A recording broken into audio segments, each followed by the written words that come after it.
Hi friends, welcome to my original mask YouTube channel. ఈ video కనుక మీకు నచ్చితే లైక్ చేసి షేర్ చేసి సబ్స్క్రైబ్ చేయండి.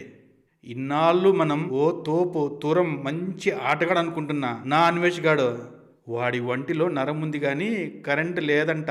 ప్రపంచంలోనే రొమాంటిక్ కింగ్ గా బిల్డప్ ఇచ్చిన ఈ లపాకి గాడు ప్రతి వీడియోలో అమ్మాయిలు, బ్యాంకాక్ లో మసాజులు ఇవన్నీ చూపించి మనకు కలరింగ్ ఇచ్చాడు. ఎంత మోసం చేశారో ఆ జనాల్ని. వీడి గురించి వైజాగ్ లో ఈ అన్వేష్ గాడి ఇంటి పక్కనే ఉన్న గోపి అనే ఆయన గోపి సనాతన సేవ యూట్యూబ్ ఛానల్లో వీడి గురించి చెప్పాడు. ఇంకా వీడి గురించి చాలా డిస్కస్ చేశారు ఆ లైవ్ వీడియో గ్రూప్ లో. వీడు మాటకు ముందు బ్యాట్స్మెన్ అని చెప్పుకుంటాడు కదా, వీడికి పెళ్లి ఎందుకు క్యాన్సిల్ అయిందో తెలుసా? పెళ్లికి ముందు మన వాడు బ్యాట్స్మెన్ కాదని ఓన్లీ అంపైర్ అని. అంటే అర్థం తెలుసా మీకు? అంటే అక్కడ వీడికి బ్యాటింగ్ చేయడం ఫీల్డింగ్ చేయడం రాదనమాట. ఊరికే చేతులు ఆడించడం, అవుట్ అవుట్ అని అనడం తప్ప ఇంకేం చేయలేడు. అందుకే వీని అంపైర్ అనింది. అందుకే ఆమె ఈ లాలీపాప్ గాడిని వదిలేసింది. వీడు గే అని పెళ్లి చేసుకోవాల్సిన అమ్మాయి వీడిని వదిలేసింది. దాంతో వీడు దేశాలు తిరిగి వ్యభిచారిగా మారి ఆటగాడినంటూ ఓటగాడినంటూ కొజ్జా వేషలేశాడు. వీడు మాటలు తప్ప లోపల ఏం లేదు. మొరిగే కుక్క కరవదు. అది వీడి బ్రతుకు. విషయం వీక్ గా ఉన్నప్పుడే పబ్లిసిటీ పీక్ లో ఉంటుంది. అన్వేష్ గాడి విషయంలో అదే జరిగింది. మీరు కూడా ఆ ఆడియో వినాలనుకుంటే భయ్యా సన్నీ యాదవ్ ఛానల్లో పోస్ట్ చేశాడు చూడండి. ఇంకా వీని గురించి చాలా చెప్పాడు. అవన్నీ నా నోటితో చెప్పలేను నేను. ఆ విధంగా ఉన్నాయి వాడి చేష్టలు. ఇదంతా నాణానికి ఒకవైపు అయితే, వీడు 2 రోజుల క్రితం గరికపాటిపై యుద్ధం ప్రకటించిన ప్రపంచ యాత్రికుడు. ఏరా ఏమనుకున్నావురా నువ్వు?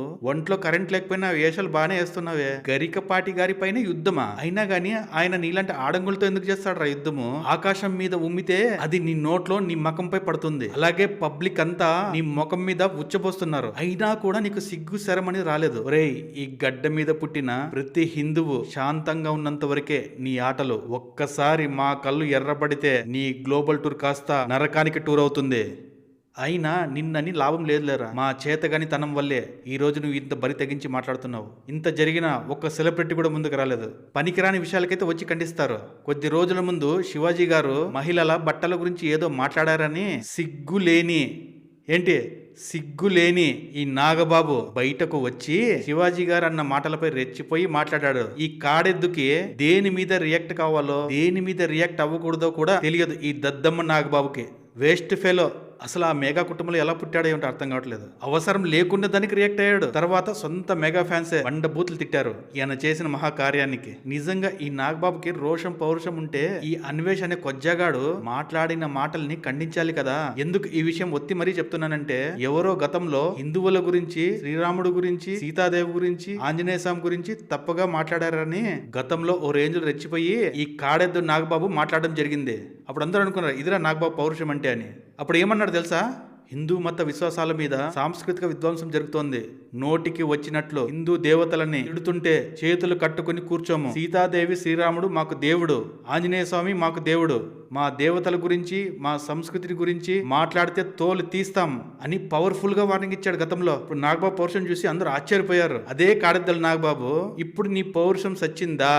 లేకపోతే నీ వంట కూడా కరెంట్ లేదా? ఇప్పుడు ఆ కొజ్జ అన్వేష్ గాడు అదే హిందువుల గురించి, అదే సీతాదేవి, ద్రౌపదిల గురించి అసభ్యంగా మాట్లాడితే దీని మీద ఎందుకు ఖండించలేదు? ఇది కదా నువ్వు రియాక్ట్ కావాల్సిన విషయం. ఈ విషయాన్ని కదా నువ్వు ఖండించాల్సిందే. ఏం పౌరుషం లేదా? సచ్చిందా? ఏం నీకు కూడా వాళ్ళ కరెంట్ లేదా? ఉన్నావు కదా, 7 అడుగులు ఉన్నావు. చీమ చెట్టుకు మనం వచ్చి మైక్ ముందు వాగుతుంటావు కదా లెక్చర్లు ఇస్తూ. ఇప్పుడు ఏమైంది? సనాతన ధర్మం మీద నడిచే జనసేన పార్టీలో ఉన్నావు కదా, ఏమైంది నీ నోరు? ఇప్పుడు ఎందుకు ఖండించలేదు? రా ముందుకో.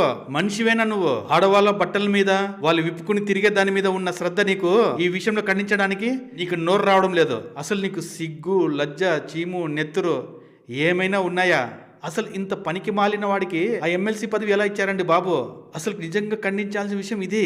నువ్వే కాదు, మీలాంటి సెలబ్రిటీలో ఈ అన్వేష్ అనే నా కొడుకు మీద రియాక్ట్ అవుతే ప్రజల్లోకి ఎక్కువగా వెళ్తుంది. ఈ సోకాల్ సెలబ్రిటీలు బయటికి రావాలి. ప్రతి హిందూ కూడా బయటికి రావాలి. వచ్చి ఈ అన్వేష్ గాడు మాట్లాడిన మాటల్ని ఖండించాలి. రా నాగబాబు, ఇప్పటికైనా బయటికి. నీ వల్ల మెగా ఫ్యామిలీ మొత్తం పరుగు పోయింది. వచ్చి ఖండించి ఆ పరుగును కొద్దికంటే కవర్ చేయి. నాగబాబే కాదు, ప్రతి హిందూ బయటికి రావాల్సిన సమయం వచ్చింది. ఇప్పుడైనా బయటికి రండి. మీకు పౌరుషం లేదా? రోషం లేదా?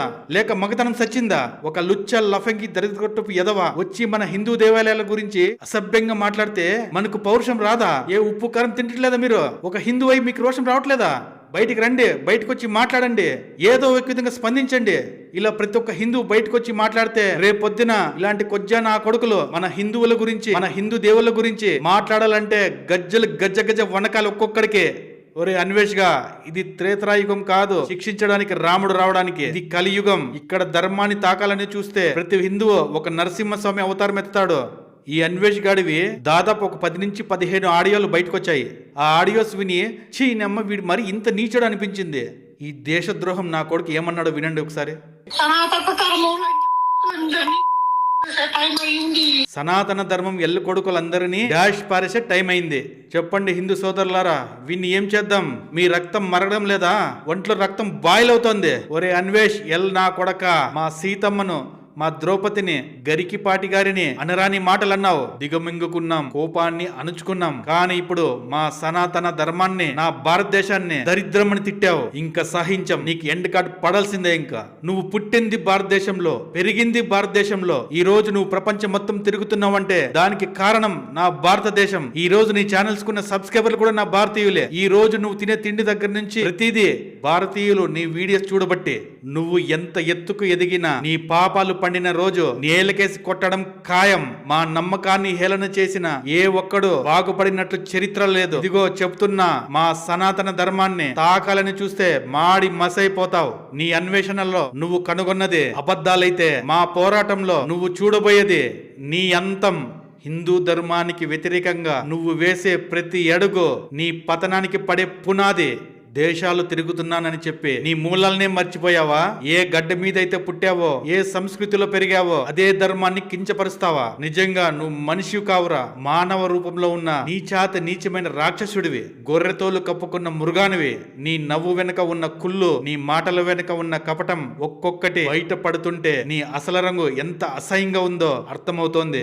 అవసరం కోసం కాలు పట్టుకుంటావు, అవసరం తీరాక వెన్నుపోటు పొడుస్తావు. నీ వ్యూస్ కోసం కన్న తల్లి లాంటి నమ్మకాన్ని అమ్ముకునే నీచుడివి. ప్రతి వీడియోలలో నీ డ్రామాలు, నీ ఫేక్ యాక్టింగ్లు, చిచి, నీది ఒక బతికేనా? ఒక పక్క దేశాలని చూపిస్తున్నాను అని బిల్డప్ ఇస్తూ నీలోని వికృత రూపాన్ని మాత్రం దాచేస్తావు. ఈ జనం ఒక్కసారి నీ నిజ స్వరూపాన్ని చూస్తే నువ్వు దాక్కోవడానికి ఈ భూమి మీద చోటు కూడా దొరకదు. నీ అహంకారం, నీ అరుపులు, నీ విషపు మాటలు ఎప్పటికీ నీ రూపాన్ని కప్పలేవు. ఈ భూమి మీద నీ నూకలు చెల్లిపోయాయి. జై హింద్, జై భారత్ మాతాకి జై.